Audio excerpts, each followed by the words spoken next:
Hey everybody, this is Joshua checking in with Communitas Christi on this beautiful October 31st, 2022.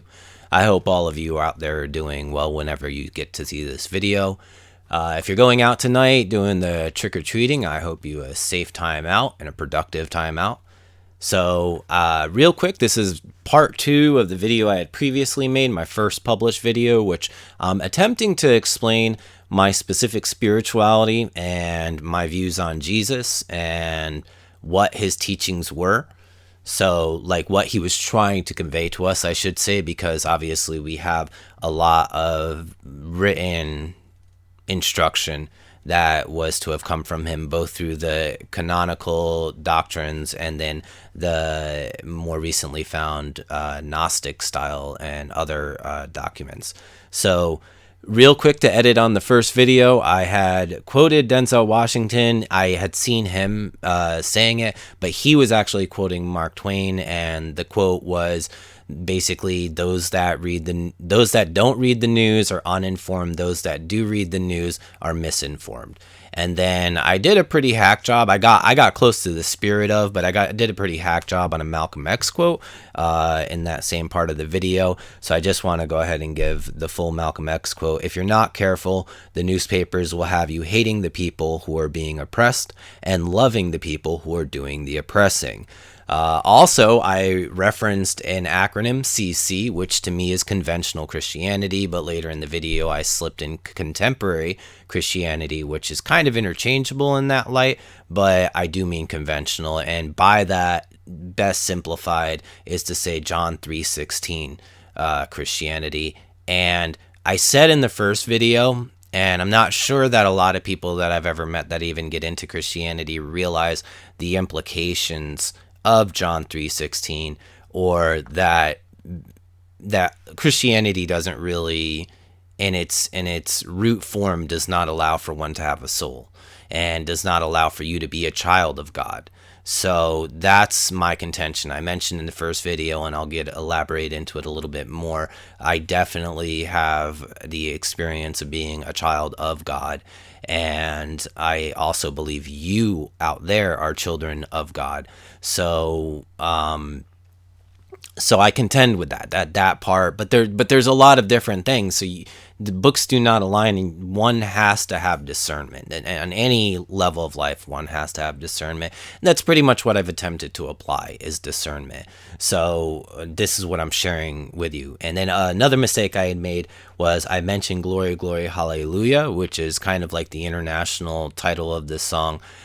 We better know it in America as the Battle Hymn of the Republic, or most Americans, I suppose, are calling it the Battle Hymn of the Republic.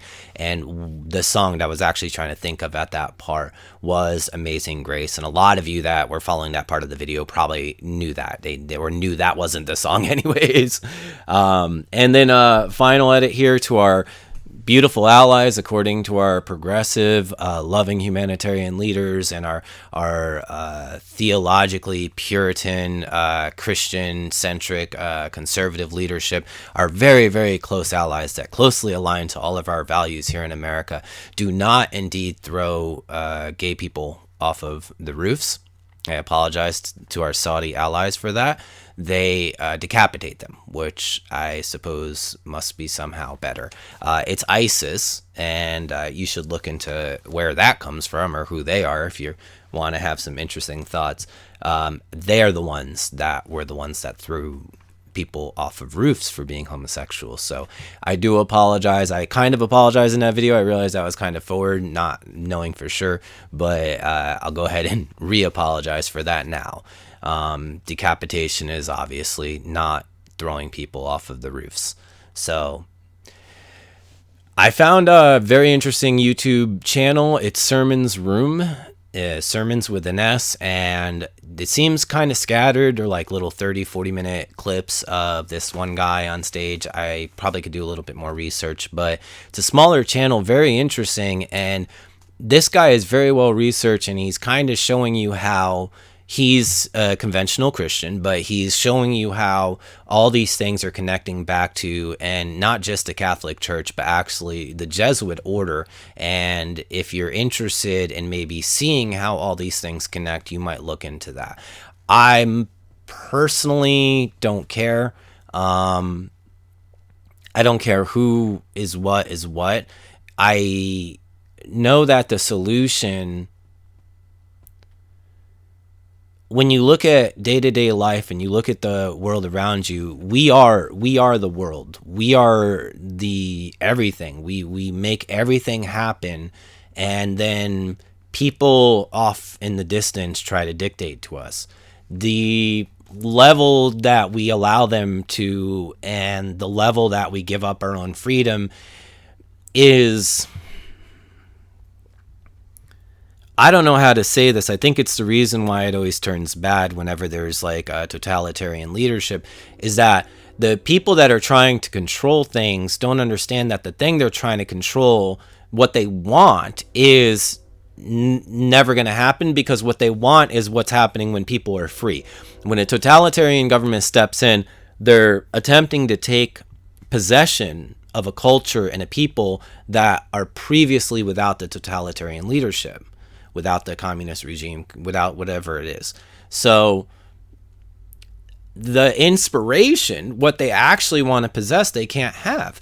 I think a much more simpler version of this is going to be the man who, the older man who falls in love with the younger woman, and then, but he's insecure, and he doesn't believe that he deserves her love. So then he's scared, he marries her, but then he's constrictive, and then at some point he kills the thing that he fell in love with to begin with. So he can't have the thing, because to possess what he originally fell in love with, by possession, he's taking away the spirit that he actually was originally. He has the body, he has the person, but if he breaks her on some level, he loses the maiden that he originally fell in love with. So the same thing with totalitarian government. They're falling in love with a free people. They're falling in love with people that are living a higher quality of life than they could possibly offer, by trying to take all the freedom away from them. So that being said, any version of anything which is going to be centralizing power and new world order and orientation, it's a fool's errand. It really, when you start seeing the totality of the people that are involved in attempting to bring about this, and I want to clarify, a lot of people say the enemy, the lizard people, they say whatever they want to say to identify as a part. First off, that's extremely, extremely dangerous. I can be species enough to say that if there actually is another non-human entity, then maybe we have, even then I would want to use the utmost amount of reservation and refrain ourselves.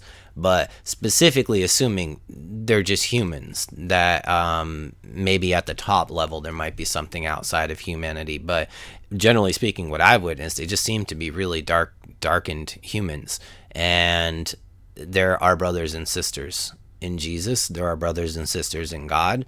And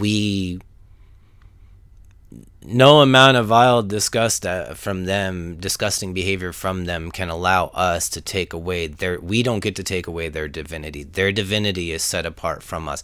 Now, they may be in a position where they've already lost what they had.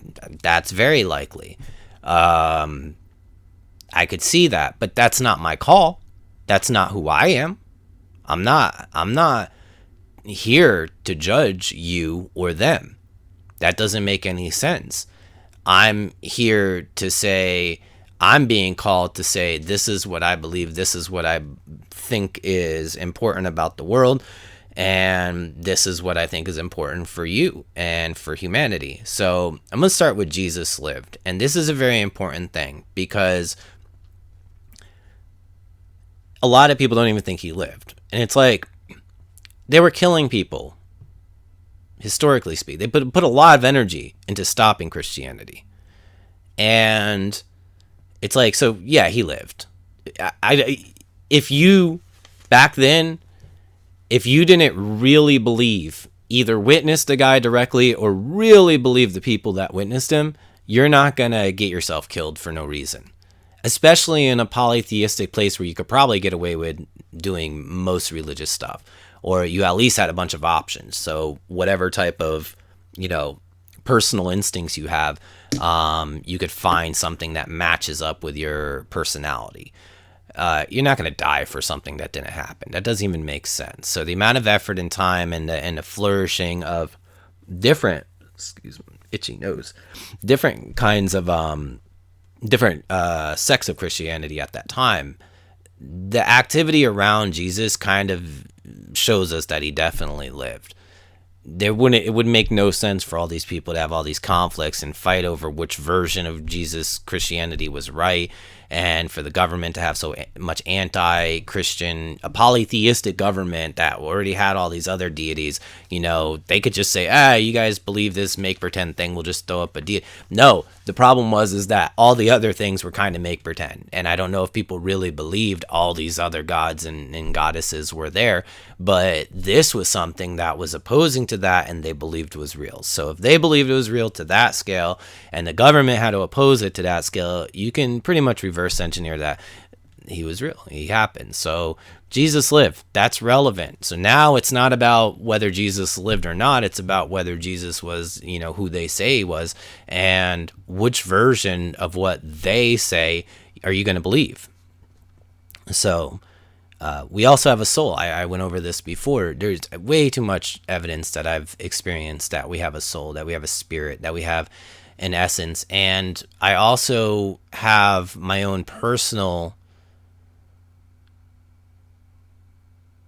sense of continuance that goes back before this lifetime, goes back before 1981. So, you know, to each his own, but it's definitely in my experience that we have a soul. And as I study a bunch of different spiritual stuff, I see that to be true. I think what we don't have is an I. I think that's, and you got to get into Eastern philosophy, but I think that where it's the ego is the falsehood, and somehow these atheist, agnostic, or whatever types have allowed the ego to kill the soul, but the ego knows it dies, and without a soul, and atheists are going to say there's no God. Just one specific detail that's very that creates a big problem in fallacy logic is that you may be able to technically disprove or poke holes in very specific scriptural or very specific doctrine within a kind of religion, right, or dogma. If it's specific, you can analyze it and maybe poke holes in it, historically or otherwise. But if it's to sit there and to say there's no intelligence outside of our evolution, then you took away your own ability to be intelligent on a level. You took away your ability to be right. Like, atheists don't realize that the ability to be right, the ability to see some form of truth, has to be predicated on their own. Like, even if we evolved, we still need an external form of intelligence to have genuine, reliable intelligence.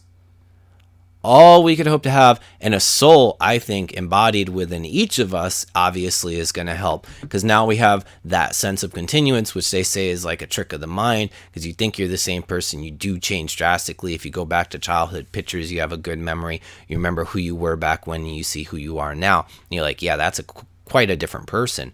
But so they say the sense of continuance that you have, that there is one sense of I throughout all of that, that is an illusion. I think that there are two, in the moment, very real eyes, and after you die, there's the one that's left, the soul. But I think the ego has got its own life. I mean, the ego is you. That is the part of you that you identify as I. I also think that our ability, so I'm just going to, let me get back over to here. So like I said, I have a soul, you have a soul, I'm a child of God, you're a child of God. One time, a matter of fact, I prayed to God, and matter of fact, just to share this this exchange with God. One time I do like meditative prayers, and I don't do it a lot. One time I prayed to God and said, what is, I'm studying all this like Eastern philosophy and stuff, and like whole and apart, and are we pieces of you? Are we like really separate? Are we broken off? You're somewhere else, and then we're like little pieces broken off here. Are we completely part of like all of creation, but you made, all these questions, these ways about, that I've looked over and philosophized over. So I said to God, how is that? Well, how does that work? Well, what is the, what am I looking for? And he said, who art thou to divide or to split up that which was made whole? Which for me is that I'm listening to a bunch of humans. I'm listening to a bunch of egos that are trying to tell me about this and this and that and that. And then my own ego is in here trying to discern that it is apart from everything else, and on and on. And I the one haunting verse is always going to be, I am the Alpha and the Omega, the beginning and the ending of all things. Well, it's for something to be the beginning and the ending of all things. To me, even if there's a moment apart, then it's just a temporary. It's almost like illusory. It doesn't really matter if in the end it all goes back together. We all go back to God anyways. So I had that in the background, but that was God's response. And I'm like, you never specifically said this is all isolated, separated, lonely, basically the foundation of nihilism, or the principal emotion behind nihilism is to that effect, So anyways, I've witnessed miracles at different points in my life. I've seen things that are not scientifically plausible, probable. I've seen healing. So I've witnessed this. So I know that there's more to what we're experiencing than what meets the eye most of the time. I'll just leave it like that. And I also believe that because we are pieces of the utmost high, that is what our soul is like a piece of God.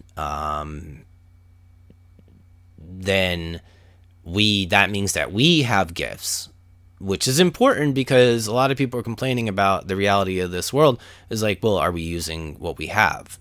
One thing specific a lot of people don't understand is, okay, so I said Jesus lived. Well, like, did Jesus do miracles? I think he did miracles because I've seen miracles in my own life, both because of me and because of other people. So whatever that is, that means that if I'm seeing it in my short time here on earth, then yeah, I'm pretty sure his was going. And a lot of people are so Americanized or so isolated from the bigger picture. If you go over to India and you say to, in that region, if you say to them, and probably going over into more, further into Asia, if you say to these people, my Messiah, my God, Jesus, healed people with his hands, they say, oh yeah. They might know somebody nearby that does that. They've been doing that for thousands of years. So to have a conversation of, if a guy in a region not far off from ancient India, if a guy in the same region was doing something that the people to this day still give testimony to, those amongst them that are able to do these things, now the chances of Jesus have doing these miracles is like infinite. So now you have a guy who's alive and doing what we would consider miracles. This gives a lot of weight to his teachings. But are we getting his teachings? This is important. People say, well, God oversaw the books. I don't see how. Historically, I don't see how, because you're saying that like the Council of Nicene was the moment of God, because I can show you before and after where those people were not representative of God. Also not representing Christianity or Christian values as we would accept these days. Also, those people turned around and started killing the competition. It's like the most unchristian thing you can do. So I don't know where God was in giving us our Bible. I don't see it. I see a lot of man. And I know nowadays we can't agree on anything that's going on in the world because the others that have control over information, as it were, have us so gaslit and then divided. We're all being gaslit, and then we're being gaslit against each other. So we're at each other's throats for stuff that doesn't even exist, that doesn't even matter. That's pretty much the world as I see it today. You're going to tell me that these people that are rocking the original religions and the original symbology of the other people, those people, the others back then, I see a continuance from the others from thousands of years ago all the way to the others today. They have their symbols everywhere. They're showing you who they are. Washington, D.C. is the sister city, I just found out the other day, of Rome. There's your connection. Who's put the pyramid? Look at Space Force. I was trolling my lumber guy that brings me firewood.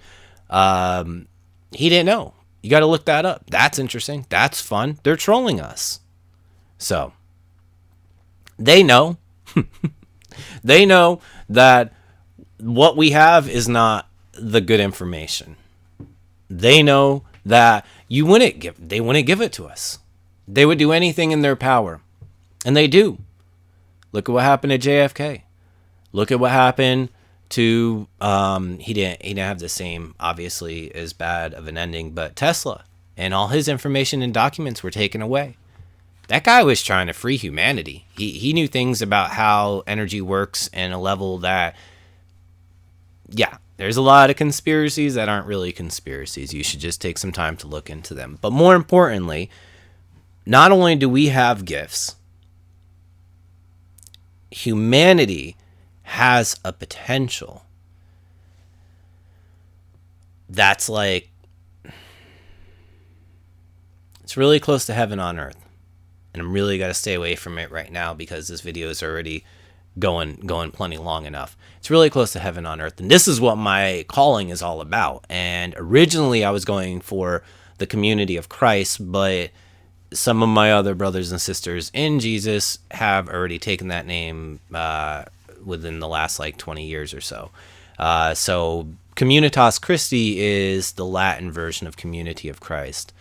And the calling for the Community of Christ is I just can't get into it. It's a community-centered vision of humanity that is focusing on basically trying to get to everything that makes life worth living, minimizing all the things that make life arduous and bad, maximizing our time with each other, with nature, and with God, and in the way that we individually are going to be finding God. I could not stand in a theocratical situation where my beliefs were being closely regulated, because I have to follow the truth wherever that leads me. And this is what I'm sharing. I also don't believe that my God has not led me to believe that people are good or bad because of what they believe or because of specific individual rituals they may have gone through or undertaken. My God has me allying myself and wanting to support emotionally, mentally, or any other way I can those who are basically fighting the good fight. Those that are treating each other like siblings, giving each other love and grace, trying to make sure each other are fed and clothed, and just fighting the good fight with a decidedly Christian undertone, because there's some principles that you really have to follow to help people for the long term, but not because they're Christian. And to be honest, is some of the most amazing people that I've been witness to in my short life here is one of the most beautiful people that are doing the most in the darkest corners can't stand the church and can't stand conventional Christianity. And some of the most judgmental, narrow-minded people, shallow, superficial, self-interested, and some of the most gorgeous churches, temples that you've ever seen are some of the worst people. Their politics, their economics, and their lifestyle are making the earth, the world, and not a better place. So, wherefore goes their spirituality? Why would they be spiritual? And how? I don't see how you could be spiritual. I don't see how your religion or spirituality cannot make the world a better place. It's the fruits. My God has led me to the fruits. So I will defend my brother and sister that are just trying to make the world a better place against anybody who has a specific ritual or idea where they no longer have to try to make the world a better place, no matter how many people are suffering. And I'm using the basic empathy that would be required. And you say, well, Jesus died for my sins. Say, yeah, that's fine. But these kids are dying for your products, and Jesus said, whatever you do to these, the least among you, you do directly to me. You are sitting there supporting, and when asked and questioned, a lot of conventional Christians, and most people in America, good people, good intentioned people in general, and this is a huge problem, is they always vote for the lesser of two evils. Well, you're voting for evil. Every time you're voting for evil. Evil makes things worse, not better. So every time you're voting to make things worse. This is not acceptable from woke people. This is not acceptable from properly educated people. This is not acceptable from religious people, most religious people. So we got to do something about it, and we can, and it's easy, and we've got gifts that we have yet to explore, and we've got a world that is waiting to be beautiful for all of us, in harmony with God and in harmony with the natural cycles of the earth and nature itself. We have so much potential here, but it starts with acknowledging that something's being hidden from us, and the one that's really standing out is we need to move ourselves closer to an ideal of the type of person Jesus was. That's what I think. I don't think we need to specifically start following a specific religion or change religions we already have.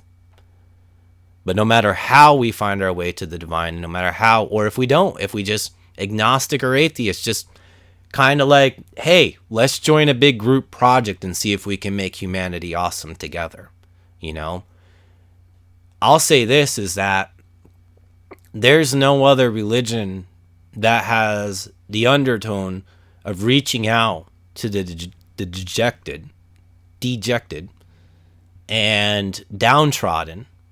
And there's more specifically no other religion to me where the most highest and divine principle has humbled itself and came to the physical world. regardless of the historicity or the authenticity of these stories, that shouldn't be your foremost concern, as the effect of the experience of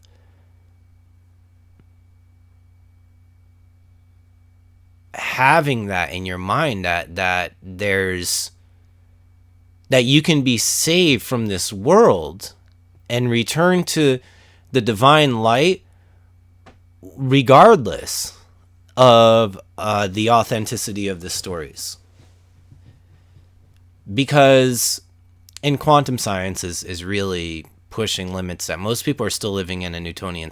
Almost everybody I know that's arguing almost anything is arguing from a Newtonian perspective, which is basically your grandfather's, physics.